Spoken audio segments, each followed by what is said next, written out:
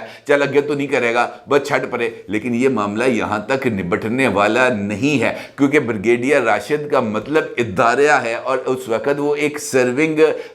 Brigadier کے طور پر بطور سیکٹر کمانڈر یہاں پر فرائض سر انجام دے رہے تھے لاہور میں، لہٰذا ان کی جان اتنی زیادہ آسانی سے چھوٹتی ہوئی نظر نہیں آ رہی۔ اور اگر یہ معاملہ 2025 تک چلا جاتا ہے، معافی تلافی نہیں ہوتی، اور اگر اس کیس میں بھی اگر بالفرض محال معافی تلافی ہو جاتی ہے، تو پیچھے جو ایک ریلا آ رہا ہے ڈیفیمیشن کیسز کا، اس سے جناب عادل راجہ صاحب کیسے نپٹیں گے؟ یہ ان کے لیے ایک بہت ہی مشکل سوال ہے۔ لہٰذا پاکستان تحریک انصاف کے تمام تر اوورسیز دوست جو ہیں وہ ایک نئی فنڈ ریزنگ کیمپین کا آغاز کریں، اور اس کے لیے کوئی ہیش ٹیگ شروع کر دیں، سیو عادل راجہ، تاکہ عادل راجہ صاحب کے لیے جو پیسوں کی کمی ہے وہ نہ صرف پوری ہو سکے بلکہ وہ ملینز آف پاؤنڈز کے جرمانے ادا کر سکے، کیونکہ معافی کا ملنے کا امکان تو اب ان کے پاس ہے ہی نہیں۔ اور شاید یہی سچویشن اس وقت یہاں پر عمران خان صاحب کے حوالے سے بھی درپیش ہے، اور آپ یقینی طور پر جاننا چاہیں گے کہ آخرکار ایسا کون سا معاملہ تھا جو نہ صرف سپریم کورٹ آف پاکستان میں پہنچ گیا ہے بلکہ اس کی باز گشت، یعنی ٹیرین کیس کی باز گشت بھی سپریم کورٹ آف پاکستان تک پہنچ گئی ہے،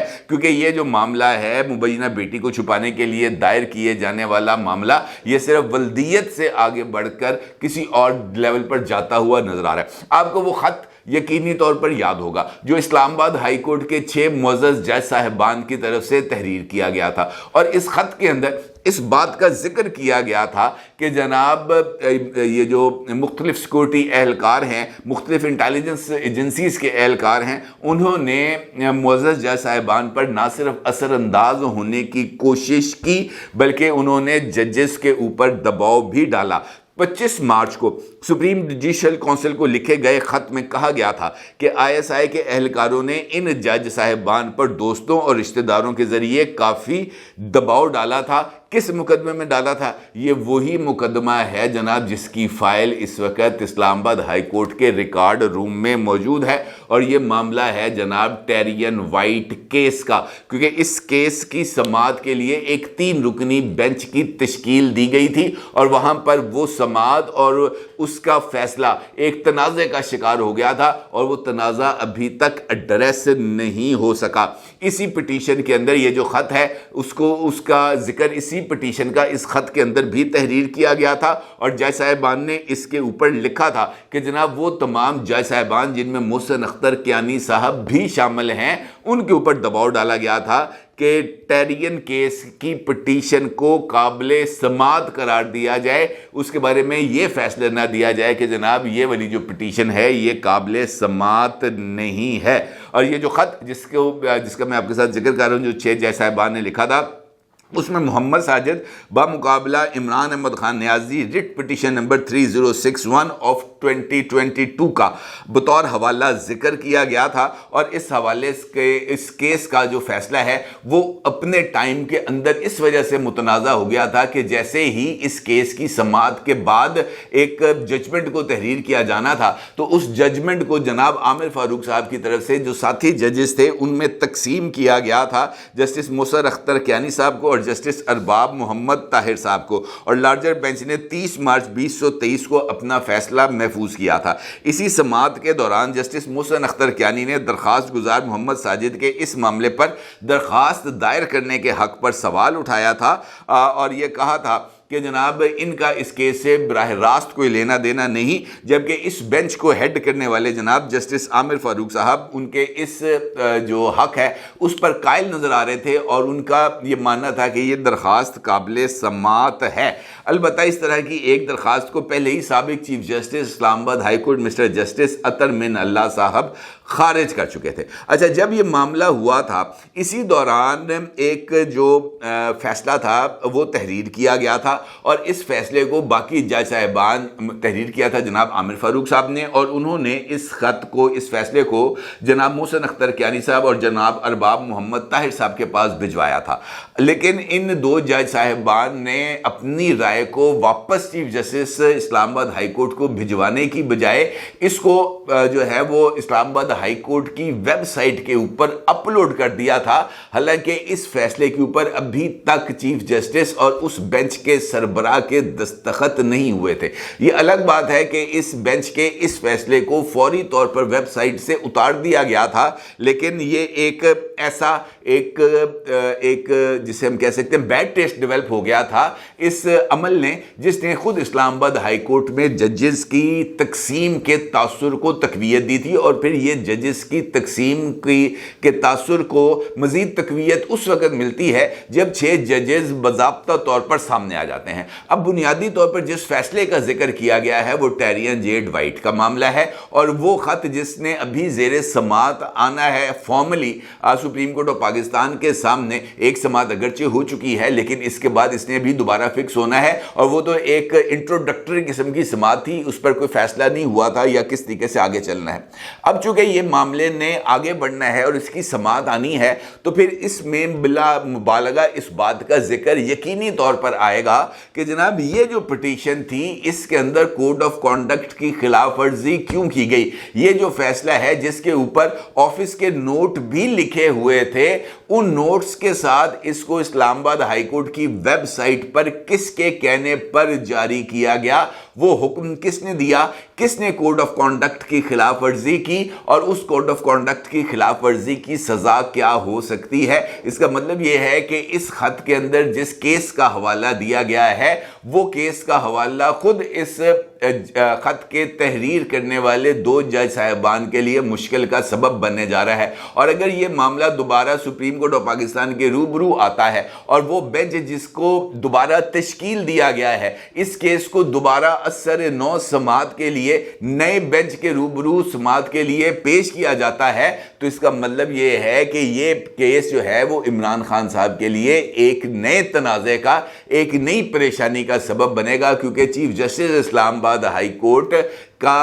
ابھی تک جو ججمنٹ ہے وہ سامنے نہیں آ سکی تھی۔ 2 ججز کی ججمنٹ سامنے آنے سے ایک تنازع ڈیولپ ہو گیا تھا، لہٰذا یہ والا جو معاملہ ہے یہ ایک نئے رخ پر جاتا ہوا نظر آ رہا ہے، اور سپریم کورٹ آف پاکستان کے روبرو اس کیس کے سامنے آنے سے بھی نئے سوالات پیدا ہوں گے، خاص طور پر ججز کے کانڈکٹ کے اعتبار سے۔ اس کا مطلب یہ ہے کہ جیسے جیسے یہ معاملہ آگے بڑھے گا ٹیرین کیس کا یا یہ 6 ججز کے خط کا معاملہ، تو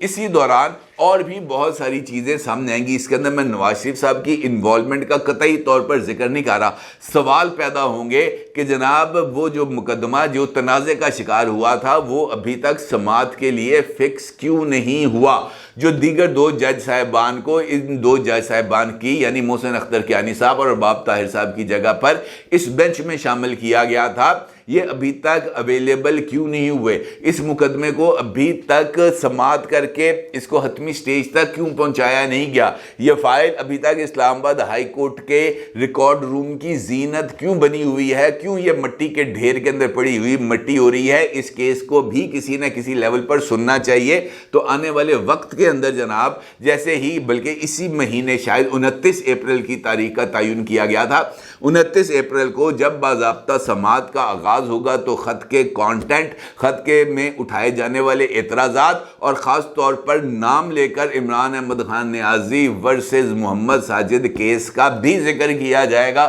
اور وہاں پر اس بات کا ذکر بھی ہوگا کہ ٹیرین کے معاملے کے اوپر اسلام آباد ہائی کورٹ کے جج صاحبان پر دباؤ کس نے ڈالا تھا، دباؤ ڈالنے والوں کے نام بھی سامنے آئیں گے، اور پھر اس دباؤ کے نتیجے میں جو فیصلہ آیا تھا وہ فیصلہ کوڈ آف کانڈکٹ کی خلاف ورزی کرتے ہوئے کیسے جاری کیا گیا تھا، یعنی دونوں طرف سے جو ہے نا معاملہ وہ پھنس گیا ہے، ججز بھی پھنس گئے ہیں اور خان صاحب بھی پھنس گئے ہیں، اور دیکھنا یہ ہے کہ اب اس کا حتمی نتیجہ کیا نکلے گا۔ اپنے ضروری اظہار کیجیے گا۔ آپ کا بہت شکریہ، اللہ حافظ۔